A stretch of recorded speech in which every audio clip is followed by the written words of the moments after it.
It's kind of simple, really. As many times as I hear the same idea, it boggles my mind that we come from the stars, that all the atoms in our body, as Carl Sagan said it best, the nitrogen in our DNA, the calcium in our teeth, the iron in our blood, the carbon in our apple pies, were made from the interiors of collapsing stars. We are made of star stuff.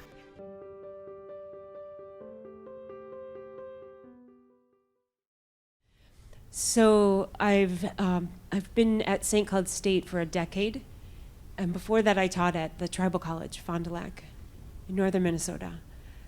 So I have basically taught introductory astronomy for over 15 years. So anyways, when I look back on this journey, I can see that the way that I taught astronomy was very different, and that I still do teach astronomy. It's very, very different, because there's so much of the culture and the art that informs my effort to communicate these ideas in science that I love so much. I'm a person that could never pick one, despite being told that over and over, and very stubborn. And I'm glad in a way, though it's been hard, because many times in science I was told, you know, you can do art, but you can only do it on the side, like it has to be a hobby. You have to give that up. We had to give up, you know, what we wanted to do, so you have to too, right? But I have very strong cultural reasons rooted in actually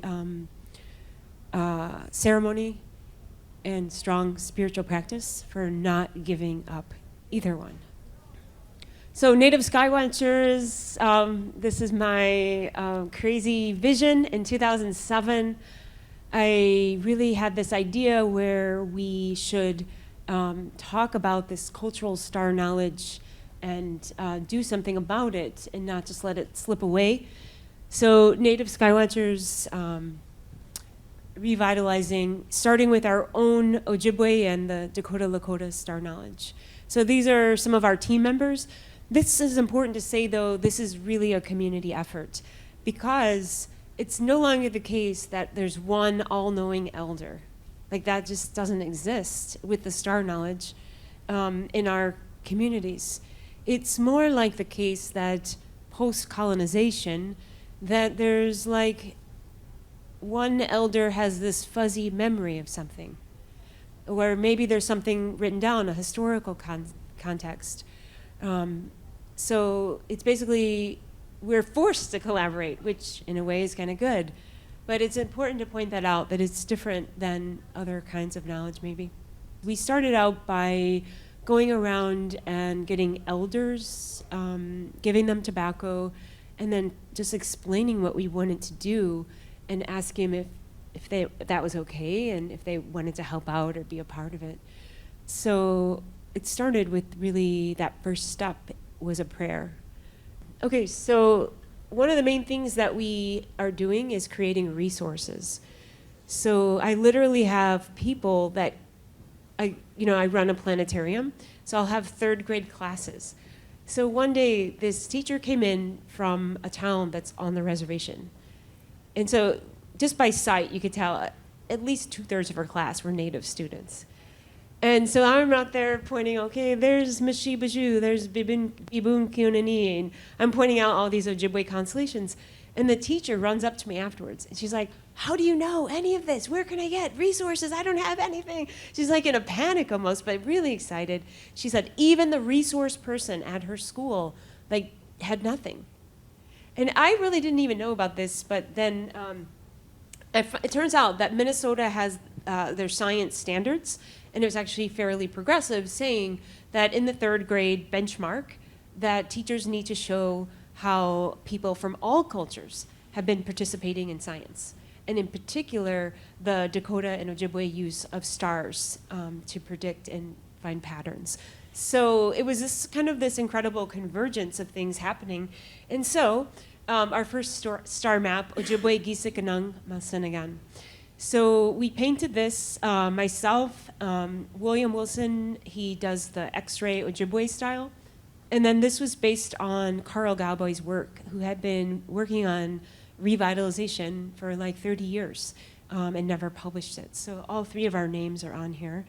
You can see a lot of the language is embedded on here as well, because just like the stars are a source, a direct source of knowledge and wisdom, the language is also just loaded with knowledge and wisdom. So I'll just keep going. From there, the teachers and other folks requested more. See, we had a small amount of NASA funding, so every year we've been having 2-day summer workshops. And this started back in 2012. So that was a thing. I was like, we're going to have a workshop. What are we going to do? So, oh, I know. We'll make a star map. And so that's kind of how it came about. So just kind of kept going. So we created the Constellation Guidebook. Then the Lakota Makoche Wichankpe Wawape. That's the Lakota Dakota Sky Star Map. In the similar way, I painted this one myself, actually, and then a guy, Jim Rock, helped out with the language. Then in 2015, this guy knocked on our door. It turned out he had come all the way from Winnipeg, and he's an Innu elder, and he has been going around with an inflatable planetarium, collecting star knowledge, totally grassroots, doing the same kind of thing. But more hardcore in a way, because he goes on the dog sled way up north, and he says he can only get to those communities way up north when it's all frozen. In the middle of winter on the dog sled, he goes. So he's a really great guy, and then he gave us tobacco and asked us to paint their map like the one we had. And I guess like the one thing I'm proud of is that it's like there's a lot of star maps out there, you know. It's a kind of a common thing, and there's a whole historical record. But the idea of putting our cultural knowledge there and making that like in brighter neon colors, and also including the aesthetic, the art, like make it beautiful. So we want to like just dive in there and swim through the stars there, you know, and know more. So I'm really proud of that. Then those third graders just kept asking about those Greek constellations, so I had to go ahead and burn the midnight oil and paint this fourth map. The one thing I learned about this is that those Greek constellations handed down to us by Western science, they're not really, there's more to the story. Many of the Greek constellations, especially the zodiac, are borrowed from the Babylonian culture. It brings us back to that same point that we really are all from Earth looking up at those same beautiful pinpoints of starlight. Okay, so we do a lot of workshops. Some are more science-based, some are more art-based. So we received several art grants. It's all about, you know, making and doing. We've gone around to a lot of different tribal colleges, nationally, even globally, talking about this work and trying to help other communities to create their own program similar in wherever they're at, to jump in. We've done traveling art shows. These are based on basically we have workshops where people think about their connection to the stars, whether it's through culture or more of a personal connection, try to express that visually, which is really takes a lot of courage. And then we were able to do that for a few years, and then we bundled everything into a traveling exhibit. Okay, so we've created curriculum, lesson plans, workbook, very much rely on the visual language. And last but not least, this is the collaboration. We did a permanent exhibit at the National Science Museum in Canada. So I'm really proud of this. A lot of the work was directly put on the wall for a large number of people. One of the things I like to point out is this is about doing both. This is not about like throwing out science and just doing our own thing. We call this two-eyed seeing. So this is a Mi'kmaq elder, and he said, learn to see from one eye with the best in indigenous knowledges, and from the other eye with the best in Western knowledges, and learn to use both these eyes together for the benefit of all, the gift of multiple perspectives. And that's really at the heart of what we're trying to do. It's actually really hard to do both and to not bring down the bar, but to really keep the quality as high as possible, doing both. That's what we're trying to do. So we've done a lot of videos, short storytelling videos. So this is just sort of a sample. So from there, you can start to see it migrating into astronomy, introductory astronomy. So I teach large lecture classes at the university, Astro 101. In one class, I usually have about 200, and the other class I have about 60, the small class. So one of the projects that we do, I have students make videos. It's a 2-minute video project. The project is to say, like, astronomy in our lives.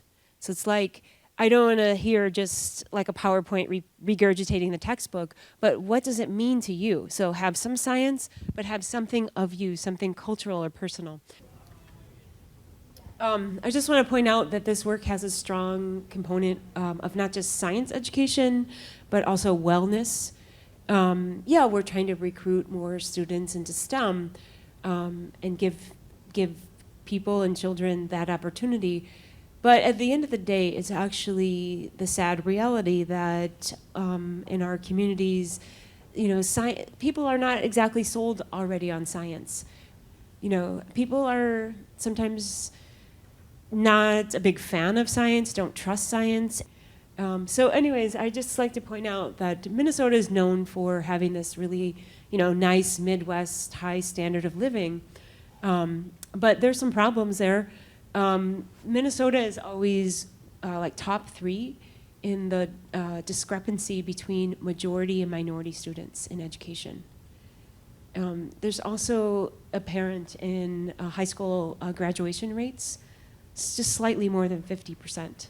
Then we've got around the reservation, like at Fond du Lac, dropout rates more than 60%. Then I like to also point out the Native youth suicide rate. Folks, it's 3 times higher than any other race. And that even includes almost the national average. Like, these are my kids, you know what I mean? Like, this is just, there's some deeply embedded problems there. So this is what I'm trying to make a small contribution to make a positive change, to bring hope, to give choices. So that's it. Miigwech, Philamia. Thank you.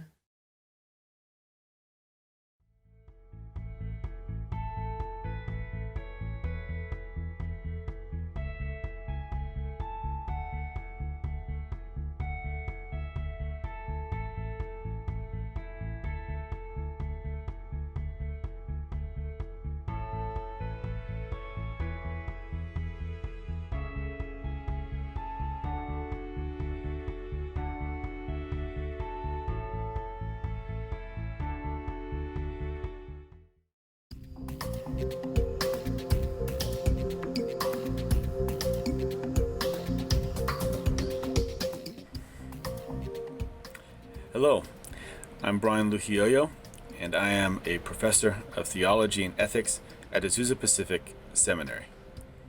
My parents immigrated from Cuba, so I'm a Cuban American, and it's my pleasure to present here for the first time at SACNAS. Hi, my name is Cristian Aguilar. I'm a professor of biology at Azusa Pacific University. I study the amazing regenerative abilities of the axolotl salamander, a salamander that's actually native to the lakes around Mexico City. I'm Mexican American myself. I was born here in Monterey Park in Southern California. Thank you, Christian. Having grown up as a Cuban Presbyterian, our family had a very positive relationship with science.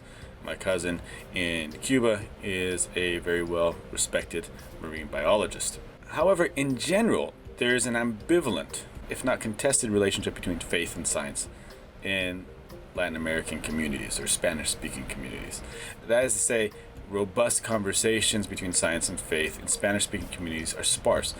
In fact, much of the literature that's written around this conversation between science and faith is written in English, and what you have in Spanish is usually translation. So there's not many Spanish-speaking authors, scientists, people of faith writing specifically in this space, and that's a problem. Now, of course, the Latina Christian experience with science is not monolithic. Religious communities of different types have different perceptions in regard to this conversation between science and faith.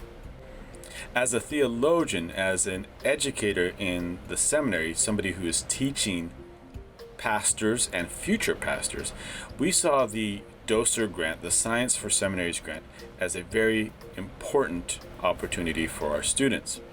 Now, this grant, which supports a robust engagement with science for those in ministerial education, was an opportunity for Azusa Pacific Seminary to help foster this conversation in our seminary with our English-speaking students, but also with a special emphasis in regards to our Spanish-speaking programs and students. Within our seminary, we have a Spanish-speaking program of about 100 students. Our students are coming from predominantly Protestant backgrounds, though there's a minority of Catholic students in the program as well. Now, in general, in Southern California, the Hispanic church, the Spanish-speaking church, is suspicious of the dialogue between science and theology. Hence, because of our Hispanic, Spanish-speaking population, we believe that we are positioned to bridge this topic for this particular community with the aid of our resident Spanish-speaking faculty. So what we planned to do was hold a day conference, maybe 2-day conference, that would have been titled La Maravilla de la Creación, la Biblia y Biología, which translates to kind of the wonder of creation, the Bible, and biology. And our hopes are for a very robust program. And so, having received the grant, we are really excited about the opportunities now to implement these plans and help our Spanish-speaking pastors and student seminarians wrestle with the conversation, understand how science and faith don't necessarily compete, but potentially aid one another in thinking about truth and helping them wonder not only about creation and the world around them, but also about their God. In my personal experience, I was raised in a secular school setting for my K through 12 education, but I also attended catechism in the Catholic Church, which required me to come after school a couple of days a week and learn a lot about our faith. And growing up, this is being in the 90s, I never really saw a lot of dialogue between our faith and also what science has discovered or how science might integrate with that faith. Now, being a professor at a Christian university at Azusa Pacific, that's a big part of what my role is. Not only do I teach about science topics, topics such as general biology, cell biology, developmental biology, but I'm also going to be bringing into those discussions areas where faith might kind of inform or connect and see how it integrates and explore that with our students. Now, when we bring faith and science together, I think oftentimes the public sees controversy. They see some disagreement. And I think that's really unfortunate. That's kind of the starting place that most people begin. But I think we can kind of reframe that a little bit. Now, I don't fault them for seeing controversy. I think a lot of the major scientific topics have been embroiled in controversy with faith, such as evolution, stem cell technologies, vaccines, certain types of healthcare technologies, gene editing more recently. So, it does stand to reason that people might see a controversy, but I think it's incumbent upon us to change that narrative a little bit. Now, to do that, I think it's important to provide a little bit of context. So when we look historically back, maybe beginning with the Catholic Church, maybe beyond other Christian faiths, has actually a very positive recent record of embracing scientific topics. Now, this does stand to reason because as time goes on, it becomes a lot more challenging to refute basic scientific findings. Historically, scientific findings didn't have as much strength of evidence as they typically do today. Now, if we look at a classic example, we can remember Galileo, who had his belief in the heliocentric solar system, that the sun is the center of our solar system. And so he was actually, labeled a heretic for that. Now, he's actually been pardoned more recently in the last century for that. So you can see that transition of how the church views some of these basic scientific findings. Now, on a more recent type of debate, we look at the topic of evolution. And there have actually been a lot of serious discussions here since about the 1950s when Pope Pius, he said that evolution could coexist with the Catholic doctrine. And that stance was furthered by Pope John Paul II, who said that evolution was much more than a hypothesis. So there is actually a historical precedent for bringing these scientific topics alongside faith. But I think beyond just simply integrating basic science facts with faith, I think it's important to note that new scientific discoveries and technologies can actually benefit from a robust involvement of faith, especially as it relates to potential moral issues. I think faith has a great role to inform ethical implications of our scientific developments, and that's an area where church can really find its traction. So to that end, in the Catholic Church, the Pontifical Academy for Life was started in 1994, and it was created to help advise the church on scientific matters. Now, specifically then, it was on questions of medical ethics, but now they've actually expanded that to discuss ethical solutions from topics all the way from AI, artificial intelligence, to genome editing.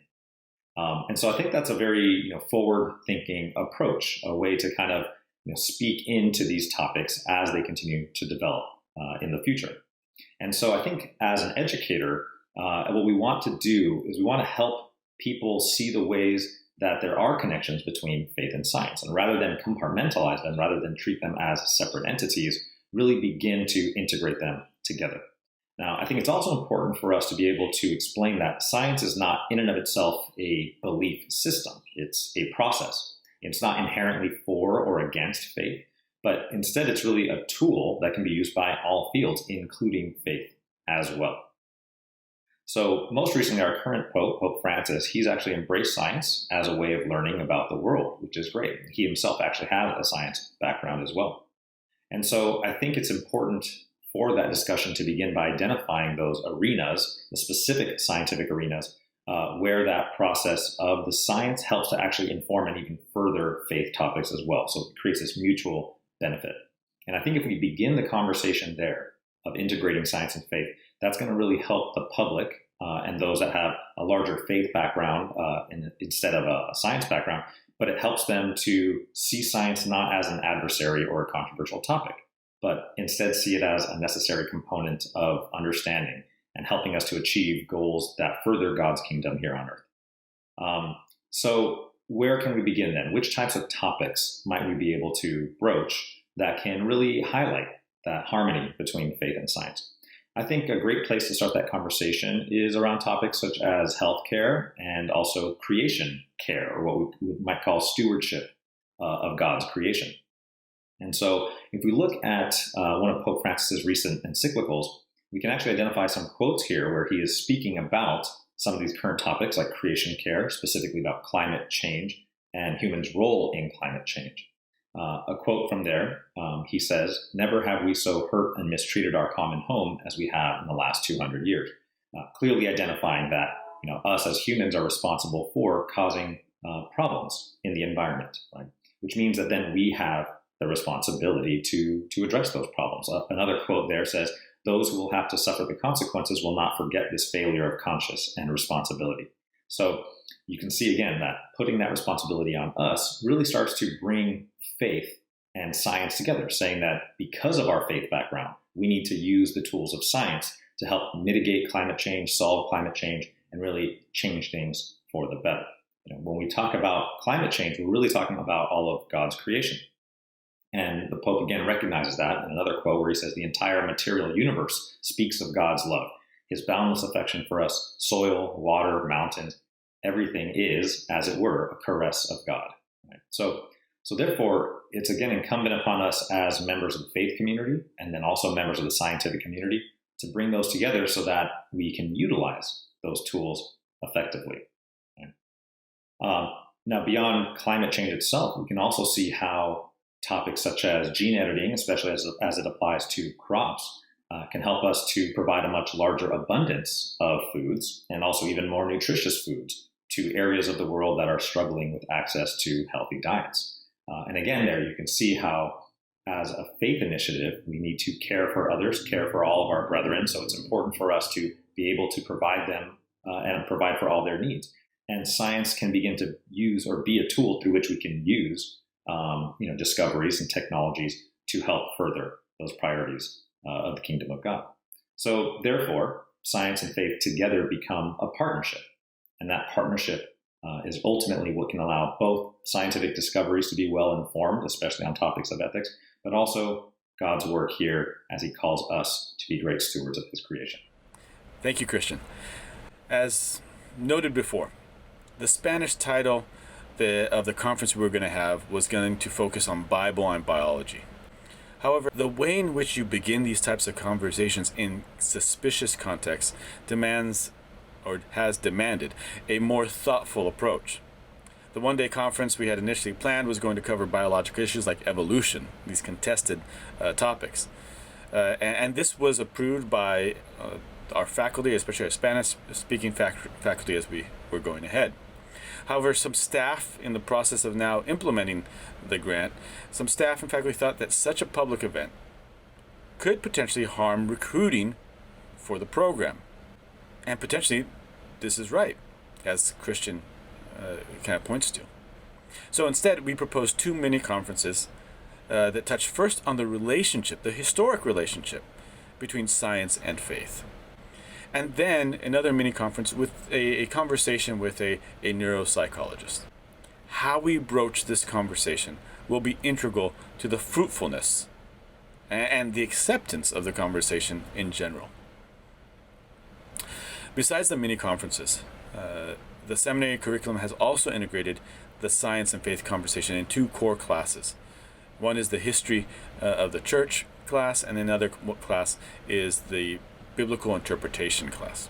In these classes, our students, both in English and in Spanish, will be introduced to some of the resources and aspects of this robust conversation. And thus, we hope that this will help our students enter into the faith-science conversation more robustly, also give them the resources to lead and engage these types of questions and conversations within their congregations as they lead. Also, because of the paucity of Spanish resources in regard to faith and science conversation, we hope to host a resource website that can be a place where students go, seminarians go, pastors go to see Spanish material in regards to science and faith. This is what we planned here for Azusa Pacific Seminary. We're excited about the potential for fostering this conversation in these communities. Thank you very much.